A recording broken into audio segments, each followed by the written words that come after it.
ఎవరు పుట్టించారో ఎందుకు సృష్టించారో గానీ సోషల్ మీడియాలో కొన్ని గాసిప్స్ పరుగులు పెట్టిస్తున్నాయి, ఉత్కంఠ రేకెత్తిస్తున్నాయి. కామన్ గా సినిమా ఇండస్ట్రీ పైనో పొలిటికల్ లీడర్స్ మీదో కాస్త మసాలా దట్టించి జనంలోనికి వదులుతూ ఉంటారు. కానీ వెరైటీగా వాట్సాప్ మెసేజ్లు అధికారుల్ని కన్ఫ్యూజన్ లో పడేస్తున్నాయి.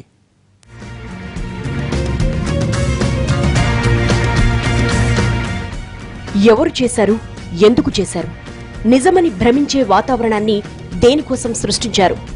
ఎవరి ఘనకార్యమో తెలియదు కానీ వాట్సాప్లో వచ్చిన 2 మెసేజ్లు తెలంగాణ అధికార యంత్రాంగంలో కలకలం రేపాయట. నిజమో కాదో తెలీదు.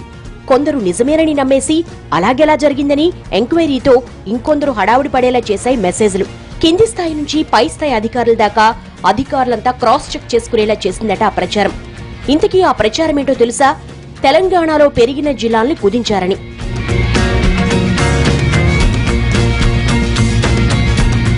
వాట్సాప్ మజాక.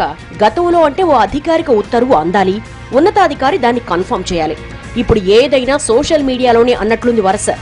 రీసెంట్ గా 2 వాట్సాప్ మెసేజ్లు సృష్టించిన అలజడి అంతా ఇంతా కాదట. అలా ఎలా జరిగిందని కొందరు ఆశ్చర్యపోతే అసలు మెసేజ్ల్లో నిజమెంతో తెలియక కొందరు అధికారులు హైరాణ పడ్డారు. తెలంగాణలోని 31 జిల్లాలని 21 జిల్లాలకు కుదిస్తూ కేంద్రం నిర్ణయం తీసుకుందని అధికార వర్గాల్లో ఓ మెసేజ్ సర్క్యులేట్ అయింది. ఈ మెసేజ్ ఎంతో మందిని ఉరుకులు పరుగులు పెట్టించింది.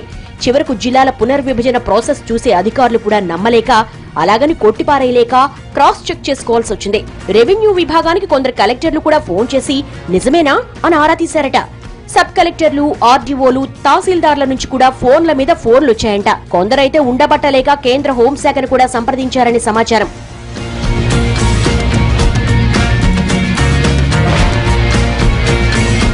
జిల్లాల కుదింపుపై వచ్చింది ఉత్తుత్తి వాట్సాప్పేనని అర్థం చేసుకునే లోపే నామినేటెడ్ పదవులపై వాట్సాప్ లో ఒక్కసారిగా కంగ్రాట్స్ మొదలవడంతో అసలు పదవులెప్పుడు కన్ఫామ్ అయ్యాయని అంతా చూసుకోవాల్సి వచ్చిందట. పలువురు నేతలకు కార్పొరేషన్ పదవులు ప్రకటించారని, వారికి అభినందనలంటూ వాట్సాప్ గ్రూప్ లో సదరు నేతలకు అభినందనలు వెల్లువెత్తాయట. వచ్చిందో రాలేదో కన్ఫామ్ కాక మరోవైపు విషెస్ కు రిప్లై ఇవ్వలేక కొందరు తెగ ఇబ్బంది పడిపోయారని సమాచారం. కొందరు సీఎంఓకు సన్నిహితంగా ఉండే వారికి ఫోన్ చేసి ఇది కరెక్టేనా అని ఆరా తీయాల్సి వచ్చింది. మొత్తానికి అందరి చేతుల్లో స్మార్ట్ ఫోన్లు, వాటిలో వాట్సాప్ ఉండేసరికి ఏవి నమ్మాలో, వేటిని లైక్ తీసుకోవాలో తెలియని డైలమా ఎదురవుతోందంటున్నారు.